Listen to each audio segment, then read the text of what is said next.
जिक्र। दुरूद और सलामती हो उस आखिरी नबी हजरत मोहम्मद मुस्तफ़ा सल्लल्लाहु अलैहि वसल्लम पर, जिनके जरिए से इस पूरी इंसानियत को वो किताबनामा, वो गाइडलाइन जो जिंदगी को अल्लाह की मर्जी के मुताबिक गुजारने का तरीका है, वो हमें मिला।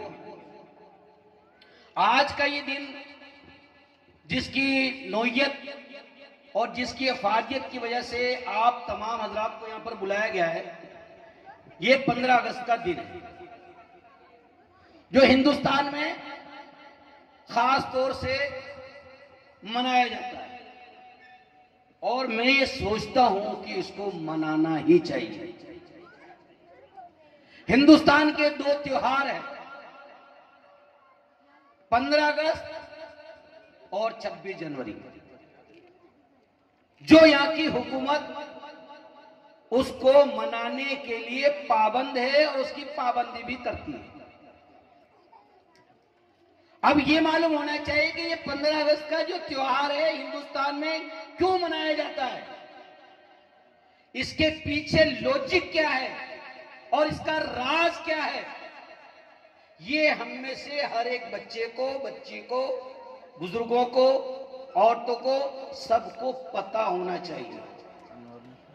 मैं आज आपके सामने 8 मिनट के अंदर इस बात को पूरी करने की कोशिश करूंगा, और अगर मेरी ये 8 मिनट की गुफ्तगू आपको समझ में आ जाएगी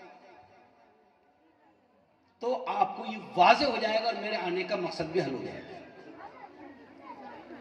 इस हिंदुस्तान जिसको हम अपना वतन अजीज कहते हैं, इस मुल्क को हिंदुस्तान बनाने में एक अहम रोल इस मुल्क के अंदर जो रहा है वो मुसलमानों का रहा है।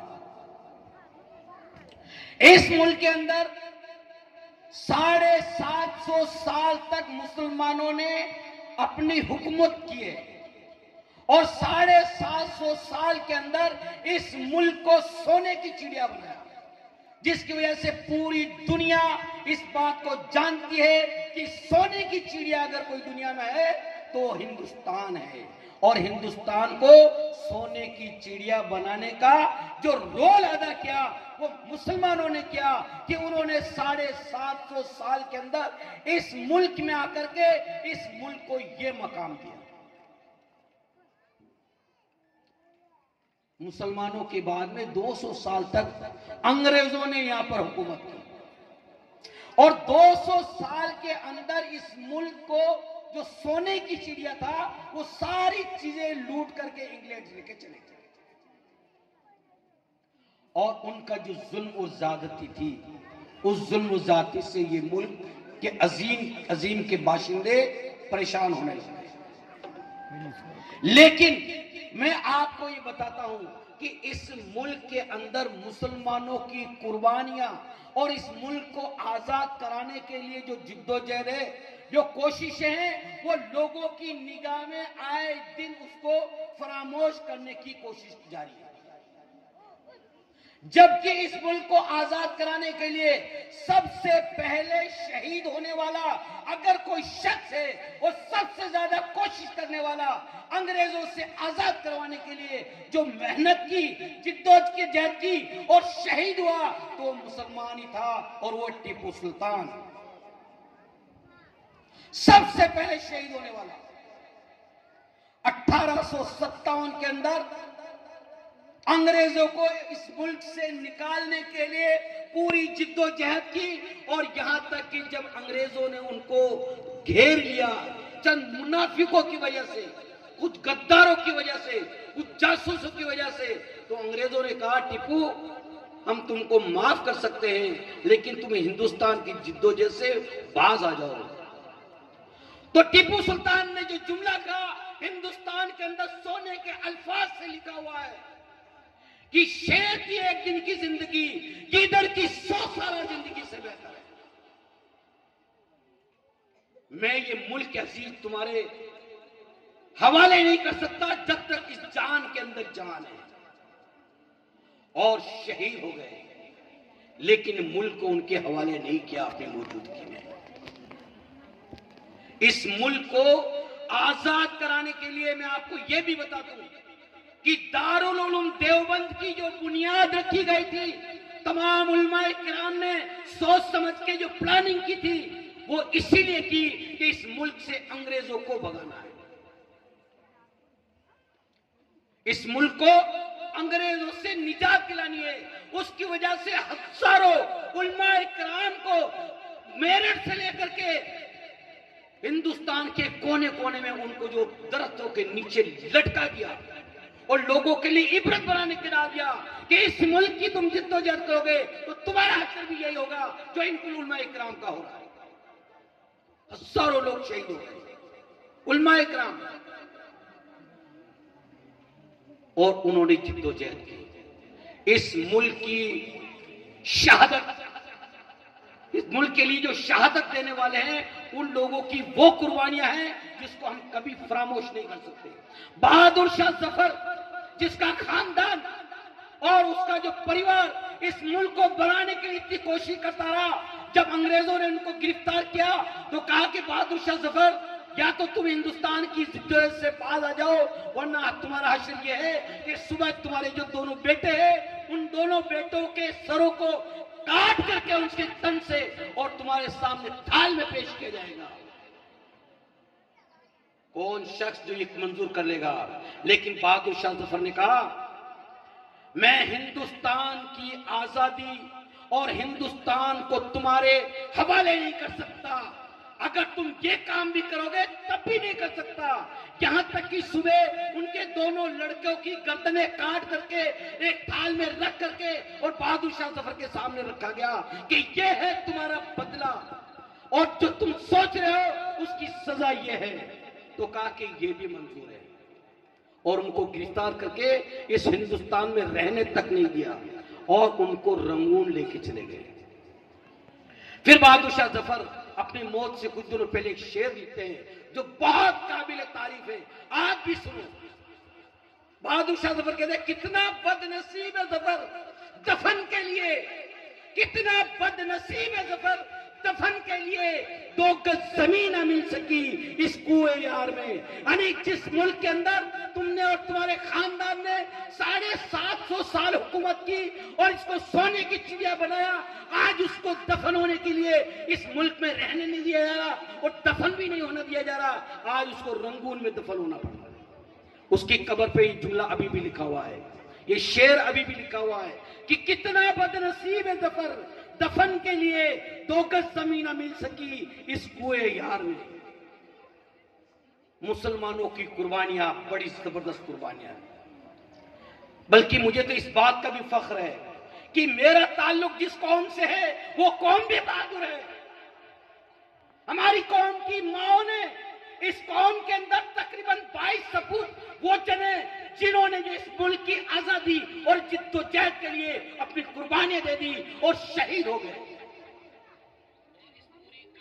तकरीबन 22 लोग। और ये तो वो है जो अभी लेटेस्ट डाटा है, और पुराना डाटा तो बहुत सारा मौजूद नहीं है। एक वाक्य जरूर मैं बता दूं कि हम उन लोगों की औलाद है, हम कोई डरपोक नहीं है। हमने इस मुल्क को बहुत कुछ दिया है, हमारे पूर्वजों ने बहुत दिया है। हमारे पूर्वजों ने लाल किला दिया इस मुल्क को, जिस पर 15 अगस्त और 26 जनवरी को प्रधानमंत्री और राष्ट्रपति वहां पर पहुंच करके तकरीर करने में फख्र महसूस करते हैं। वो किसने दिया? मुसलमानों ने दिया, जिसकी रोजाना की लाखों रुपए की इनकम गवर्नमेंट के खाते में जाती है और ये गवर्नमेंट चल रही है। हम उन लोगों के वारिस। हमारे बाप दादाओं ने तो हिंदुस्तान को ताजमहल जैसी जगह चीजें दी, जिसके लाखों रुपए रोजाना रॉयल्टी के तौर पे गवर्नमेंट के पास में टूरिस्ट जो आते हैं उनके जरिए से जा रहा है। कुतुब मीनार जैसे दिया, गोलकुंडा जैसे महल दिए, जहां पर 4 किलोमीटर अगर आप मारो तो 4 किलोमीटर दूर सुनाई देती है, पहाड़ों के ऊपर। ऐसी चीजें दी इस हिंदुस्तान को, वो नेमतें बना करके दिए, वो चीजें बना करके दिए। और हमारे खुद अपने पूर्वज जिसे कह सकते हैं जनाब भूपत खान साहब, जो अथूनगढ़, जो किला है, उस किले के जो मालिक थे भूपत खां साहब अंग्रेजों से लड़ते रहे आखिरी दम तक, और उन्होंने कहा कि मैं इस इलाके को तुम्हारे हवाले नहीं कर सकता। अंग्रेजों ने यहां तक कि इस ब्यावर के आसपास में बोर्ड लगा दिए, बी अवेयर, यानी यहां पर ऐसी कौम रहती है जिससे होशियार रहने की जरूरत है। और वहीं से बना ये ब्यावर, स्पेलिंग अभी भी वही है, सिर्फ जो जोड़ दिया है, जो पढ़े लिखे लोग हैं वो समझ रहे हैं। बी अवेयर यानी होशियार रहो, यानी इस बेल्ट में आने से पहले अलर्ट हो जाओ, यहां पर ऐसी कौम रहती है। भूपत खां साहब लड़ते रहे, यहां तक कि अपने 200 फौजियों के साथ में रामगढ़, जो सेंधा के पास में रामगढ़ सेड़ोतान गांव है, वहां ननिहाल में चले गए। लेकिन चंद मुखबिरों की वजह से क्या हुआ कि उनको गिरफ्तार कर लिया गया और उन 200 लोगों के साथ में उनको शहीद कर लिया गया। लेकिन आजादी से बात नहीं है। मैं जो कहना चाहता हूं कि इस मुल्क के लिए मुसलमानों की जो कुर्बानियां हैं, मौलाना अबुल कलाम आजाद, मौलाना मोहम्मद अली जौहर, हसरत मोहानी, जिन्होंने इंकलाब जिंदाबाद जैसे नारे दिए, हिंदुस्तान को तिरंगा दिया, किसने दिया, किसने डिजाइन किया इसको डिजाइन करने वाले मुसलमान हैं। इंकलाब जिंदाबाद का नारा देने वाले मुसलमान थे। हिंदुस्तान की आजादी के लिए जिद्दोजहद करने वाला नौजवान मौलाना अबुल कलाम आजाद थे, जिसको इतना कमांड था कि बड़े बड़े मजमे को चाहे तो आग की तरफ भी जाने पे मजबूर कर देते थे। ये वो लोग थे जिसकी मेहनत और जिद्दोजहद के बाद में ये मुल्क अजीज हिंदुस्तान आजाद हुआ। आज 15 अगस्त और 26 जनवरी के मौके पर ये वाकयात बयान करने के बजाय लोग डांस कर रहे हैं, लड़कियों को नचा रहे हैं, लड़कियों को फुआड़ गानों पर डांस करवा रहे हैं। ये बताना है 15 अगस्त को नहीं, ये बात बतानी है कि हमारे लोगों की क्या कुर्बानियां हैं, हमारे लोगों ने कितनी कुर्बानियां दे करके इस 15 अगस्त को हासिल किया। आज का जो दिन है, इसको हासिल करने के लिए लाखों करोड़ों लोगों ने अपनी जानें शहीद कर दी, अपने बेटों को कुर्बान कर दिया, उनकी माएं बेवा हो गई, हजारों लोग ऐसे हो गए, घर उजड़ गए, खानदान खत्म हो गए। बहुत जुल्म और ज्यादती और अत्याचार के बाद में रात को 12:01 पे 15 अगस्त 1947 को हिंदुस्तान के रेडियो पे ये ऐलान किया गया कि आज हिंदुस्तान अंग्रेजों की गुलामी से आजाद होता है। तब जाकर के ये आजादी मिली। हमें इस आजादी का अदब और एहतराम करना चाहिए कि अल्लाह तआला का शुक्र है कि इतनी जिद्दोजहद के बाद में ये दिन मैसर हुआ। अब हमें जरूरत इस बात की है कि हम अपने आप को उसके मुताबिक ढालें। ये कुर्बानियां याद रखे, इस मुल्क की कुर्बानियां बहुत से लोग ये समझते हैं कि सिर्फ हमारी है, नहीं, हमारी कुर्बानियां अगर ना होती तो तुमको पता भी नहीं होता कि अंग्रेजों ने यहां पर कितना कुछ किया और आगे अब तक करते रहते।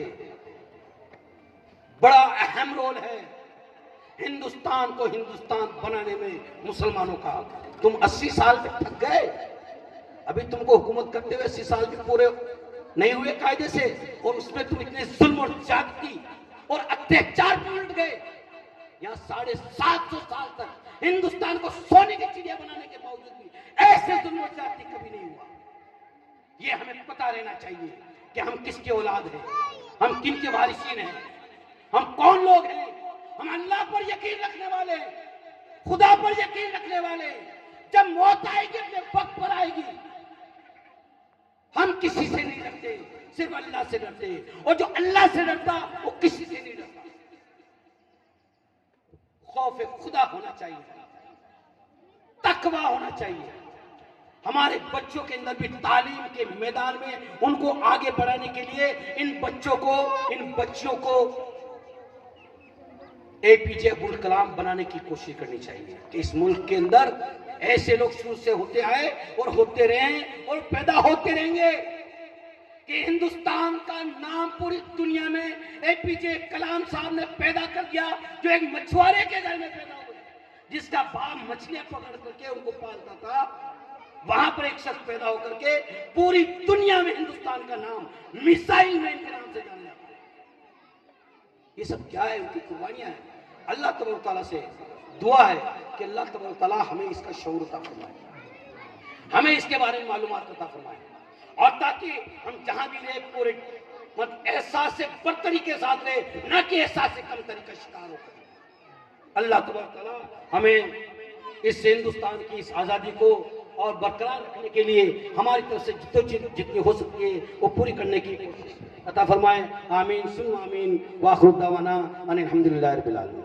जज़ाकल्लाहु खैर। बहुत बहुत शुक्रिया।